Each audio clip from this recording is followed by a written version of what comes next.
لأنه القائد يحمل نموذج للحل الديمقراطي السلمي اللي هو نموذج للإنسانية كلها طبعا.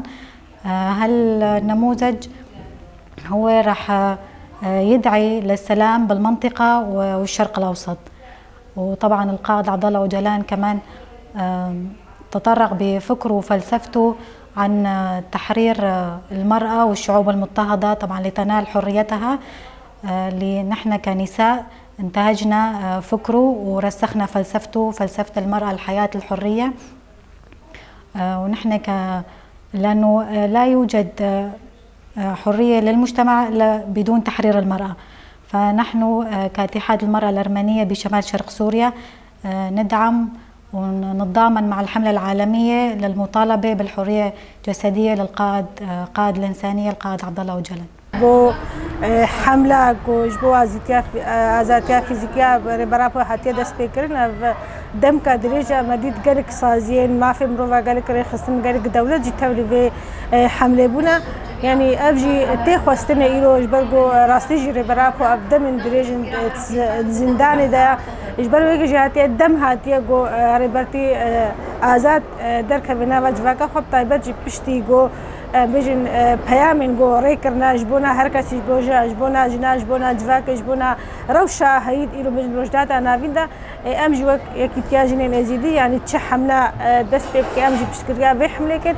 وأمجي كانت نافع خدا وك بكاتي نزيدي أم سمينار بدي سر جيانا سلوكاتي سر فكري سلوكاتي جو إيرو جواكا ديمقراطيك وعشتيها هركسي جراتي خواستين طيبات جبيد دمان هذا البيت دما أم بيجن كريزة روجلات أنا بيجن بيجن شر الجهان يس يمين جو هاتيا دست بكرني يعني إيرو فكري ريبرتي رامان ريبرتي بيام ريبرتي جو هاتنا چاره سری وقت شیر دینن شبروی که جیرو ام بيجن يعني تشبه خواستني جمع وقت جنين ازيدي ام جي ما تبري حمله ببن ام جي ام تميدا خوازيا ما ازات ياري برابو يا فيزيكيا يعني ايرو روش هاتيا دم هاتيا جو سروكاتي كاري بفكري خبلاب كي كاري بنيرني خبلاب كي يعني او خوجي بيجي ايرو تشتي جو من بيام جو من شيان دي يعني پروژه گو من دست بکری آشتی جواکا دموکراتیک از بی همش که گرم سرملی خو ل سروکاتی دنوا زندانی دجی نکاری وقت شتاب که دویدر کبی بجن انسان آرونه سیاست مدار آرونه بجن روشنبیر آرونه بناکاری به فکری بلاب که کاری به بیچاره سری بکرد وشلاتا نارمین نسر اساس وکبی براتیا گلا هر کس کاری به بهورا جیان که دعم المرأة أعطاها حريتها أعطاها مجال للعمل للخروج خارج المنزل تجد نفسها تكتفي اقتصاديا تكتفي فكريا ثقافيا أعطاها كل المجالات لكي تكون قدوة لغيرها من الناس. فلسفة عبد الله أوجلان فلسفة عامة لا تقتصر فقط على مكون معين وإنما هي فلسفة عامة لكل المكونات الموجودة في العالم كله أو في خاصة منطقة الجزيرة هذا يعني نعتبره تعدي على حقوقه.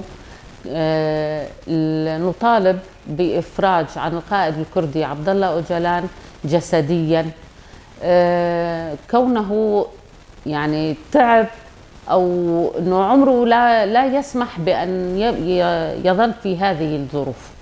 المرأة يقع على عاتقها أن تطالب بالإفراج عنه وعن كل المعتقلين السياسيين. لا يعني أنه ما في داعي أنه يضل مسجون. فلسفته عم تصل حتى لو هو كان مسجون، تصل وفكره يصل للمرأة ولكل الشعوب. نداء عظيم، يعني نداء السلام اللي طالب فيه القائد الكردي عبد الله أوجلان نداء عظيم لكي يعم السلام في جميع المناطق. الشعب تعب أرهق، فنتمنى أنه يطبق هذا الشيء. دولة تركيا دولة طاغية. نداءنا للدولة التركية وخاصة أردوغان طاغي الإفراج عنه وعن كل المعتقلين. كفاكم ظلما وقساوة. فالقليل منا نضحي بحريتنا من أجل حرية هذا الرجل العظيم الذي نادى بحرية جميع النساء. لماذا نادى بحرية جميع النساء؟ لأن النساء هن المؤسسات والمكونات للمجتمع، وهن مربيات الأجيال، وهي المرأة التي تستطيع أن تنمي عائلة، وهذه العائلة تنمي مجتمع بأكمله على أساس مبادئ واضحة خصصها لنا القائد لبناء ديمقراطية الشعوب وأخوة الشعوب. من هذا المنبر أنادي بالحرية الجسدية للقائد عبد الله أوجلان بفكره الواسع الذي نادى بالمطالبة بالحرية النساء وحرية الشعوب، لأن الحرية أساس المجتمعات.